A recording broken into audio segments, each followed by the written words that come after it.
What is going on, everybody? My name is Nathan Crankfield. I am a convert to the Catholic faith. I'm a graduate from Mount St. Mary's University. I'm a former Army infantry officer and now work in men's ministry at Benedictine College. Very excited to be with you today to share with you about one of my favorite human beings to ever do it, Blessed Pier Giorgio Frassati. And this guy was great. So he was born in 1901 in Italy. One thing that's really interesting about Pier Giorgio is that he doesn't come from an extremely Catholic family. And I think that one of the things that you see in a lot of saints, when you look at their lives, they come from pretty strong Catholic homes. And it can be hard for people like myself. I converted at 13, was the first Catholic on both sides of my family at 13. So I was my mom's confirmation sponsor. So I think for a lot of us, it's helpful to see somebody who doesn't come from he didn't have a father his father was borderline agnostic, didn't engage really too much in the faith. And his mother went to church, but it wasn't, super on fire. And so it's interesting to see just how much, he was able to really take his faith seriously and have complete ownership over that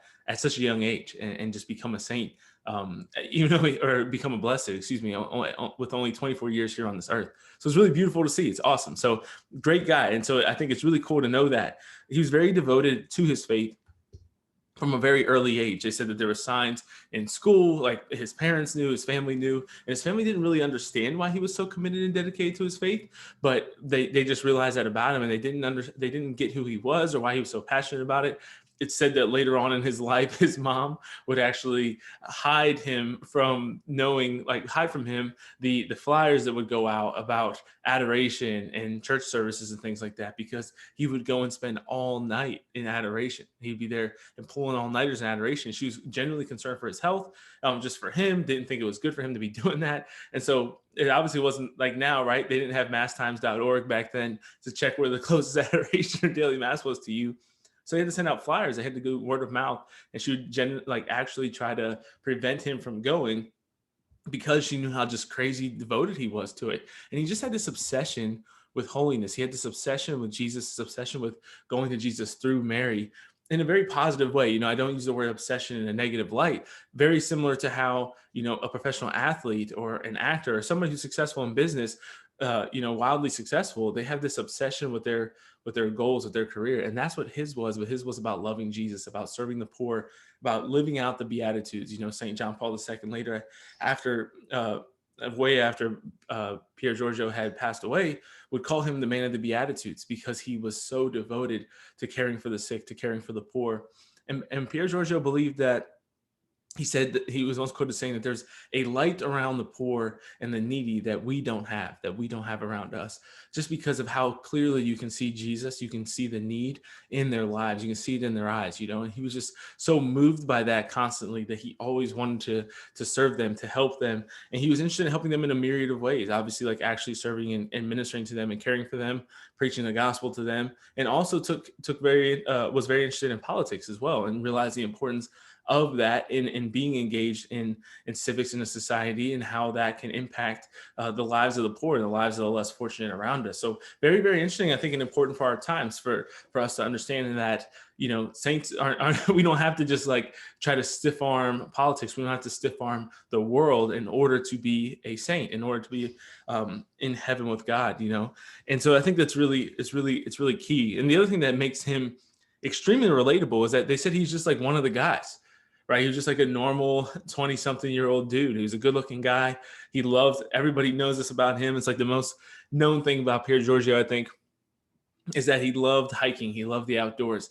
He loved being outside. You see him smoking a pipe. You see him hanging out with his boys. Like, he's just a normal guy. And it's really cool to see that, because I think so often we believe this lie that we have to be completely different than who we feel like we are in order to be a saint, in order to be close to God, in order to be holy, in order to live out our faith. Like, we sometimes mistakenly believe that dying to ourselves means that we don't get to be ourselves, which isn't true. God still wants us to be ourselves. He still wants us to have fun. He wants us to experience the fullness of life, which does not entail sin. So we're not called to sin, and sin is not a part of who you are. It's not a part of who God created you to be. When God formed you and he created this vision for your life, sin was not a part of it. He knew it would come, obviously, he knew it would happen, but he did not envision that for you. So that is not what God means when God wants us to experience the fullness of who we are, the fullness of our lives. we're actually going to be transformed through his love to still be who we are, but just be it in a profoundly more virtuous, more fruitful, more passion filled, more purposeful way. And Pier Giorgio was a great example of that. Still did all the things that he loved. His common phrase "verso l'alto," which means to the heights, and just how he kind of intermingled the hiking and nature and his love for that with his pursuit of God, especially when it comes to hiking, or mountain climbing and things like that. And what great imagery, right? To think about our ascent to heaven, our attempting to ascend to heaven through holiness, not, Tower of Babel style, where we're going to build our way and work and merit our way to heaven, but through true devotion and hard work and discipline in those things that are holy, thinking about the things that are holy, exercising our spiritual practices and receiving the sacraments, all these things, praying the rosary. He viewed that, similarly to mountain climbing, going to the heights, to experience your full potential, to live life to the fullest, to experience the fullness of what God has created and what God truly, truly wants for you. God wants you to experience the fullness of joy, the fullness of peace, the fullness of his love and his mercy, which will transform your life. And Pier Giorgio was a beautiful, just baller, wonderful example of that, because he showed us how much when you encounter the love of God, when you encounter the person of Jesus Christ, when you encounter the immaculate love of Mary, how much that can really transform the way that you view the world. And it completely changed the way that he approached his family, his life, all the things that he was doing in his life. He was so moved by his experiences, his encounters with God, that it just transformed the way that he lived his life. And it allowed him to just be on fire. And he was somebody who stayed very busy getting after it, and just wanted to share the gospel with as many people as he could. Just a great example of somebody who wanted to get to heaven as much as possible and wanted to bring as many other people with him as he could. And so it was really cool to see that. But yeah, super relatable guy, very much a prankster, very much, like to joke around and have fun. The stories his sister tells of him and his friends and the silly stuff they would do to each other and things like that. So he's just a generally, normal, regular 20 something year old guy. And it's so cool to see that. And we're called to be that as well. We're called to be ourselves and to unlock ourselves, to allow God to show us who we are and to be ourselves out in the world so that we can inspire others to holiness by our example, right? And so he did that in just being himself, in allowing, God to transform him, to constantly work on him, to heal his wounds in prayer and adoration, in the confessional, in, through his devotion to Mary. And when he does that, when we do that, we're able to really experience who God created us to be, and to be bold and being ourselves out in the world, which frees other people to have the freedom to be able to be themselves as well, which is an extremely, extremely powerful thing. Another thing that I think is really important that I heard about him that I truly, truly loved was that his family was actually known, and he was actually known by Mussolini. Like, Mussolini knew who Pier Giorgio was. So the fascist leader of Italy in the 20th century knew who Pier Giorgio was, and admired him, was intrigued by him, thought that his lifestyle was very interesting.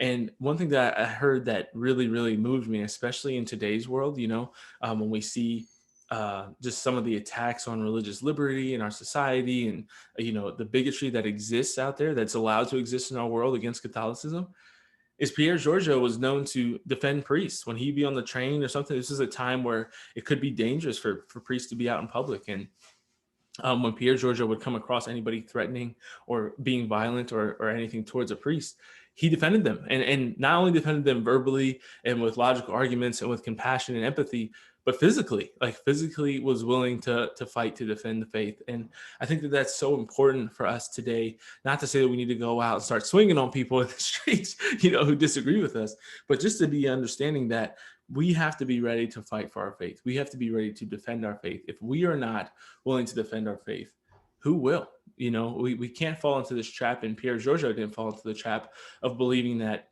the bystander effect, if somebody else will do it, right? We always kind of think that, well, if God wants us to have religious freedoms, like, he'll just make it happen. Sometimes we wait for a miracle when God's waiting for us to move. And so we have to be mindful of that. Are we being lazy? Are we being cowardly? Are we being, just kind of slothful in the way that we're living our lives?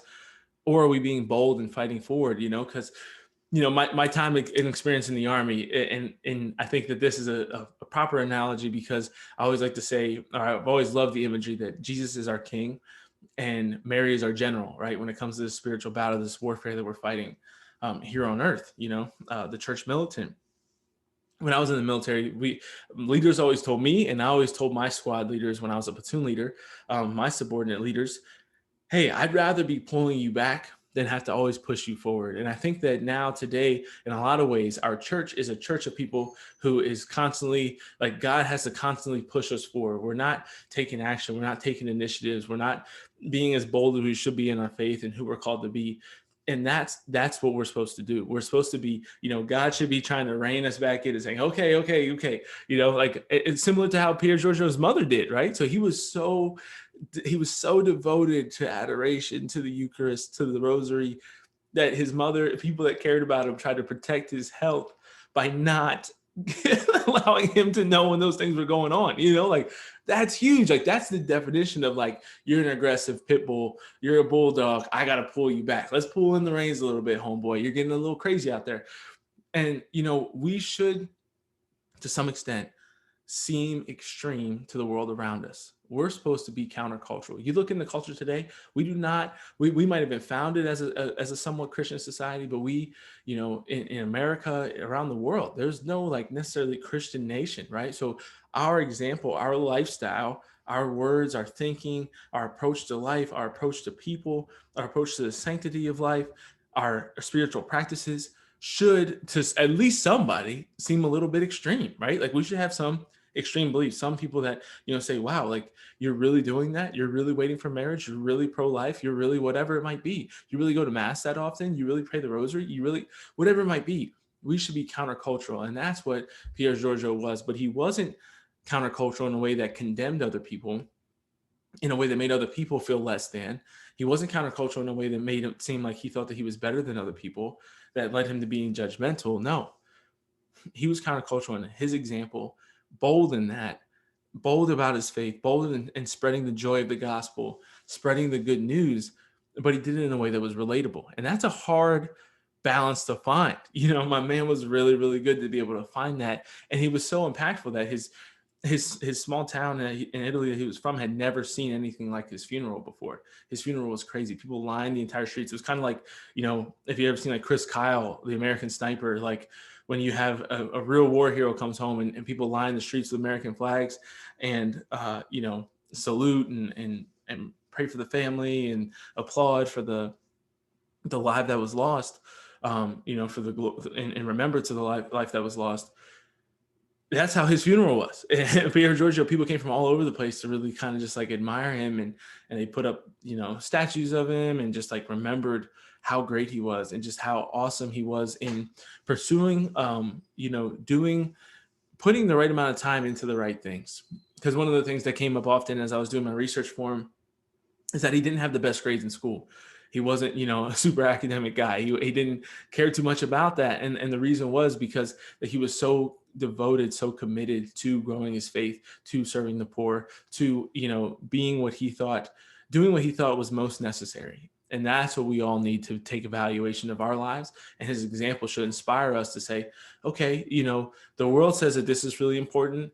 God says that this is really important. It's not that your grades I'm the founder of Seeking Excellence and believe that excellence should be had in all things, pursued in all things. But there has to be a balance of what does the world say is important? What does God say is important? Sometimes it's even what do my family and friends say are important? And what does God say is important?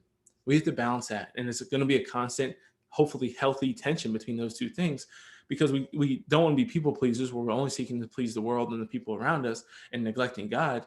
But we know that in pleasing God, we also have to serve other people. So there's a balance there, but he was able to try to find that as best he could. And no doubt he wasn't undefeated in it. I'm sure if he was here today, he'd say, there's plenty of times where I put my time into the wrong thing, or I spent my energy in the wrong place, but he truly was devoted to the poor, to the people around him, and especially to God. And so a great example of the inner life and outer life, somebody who was very contemplative, somebody who had a deep prayer life, a deep devotion to all things Catholic, all things holy, but also went out and served the poor. That's actually how he died. He contracted polio in serving the poor, in being with the sick.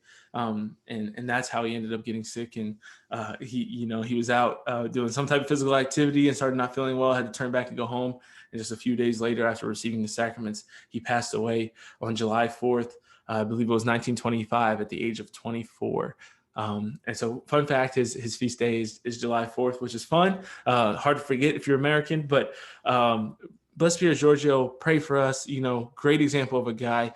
Go out there, be bold in your faith, be wildly obsessed with your devotion to all things holy, and be relatable. Be somebody who wants to help other people, see the need in the world, fill a need in the world, and believe that, like Pier Giorgio, God will transform you into being a wonderful, just unbelievable light out in this world of extreme darkness.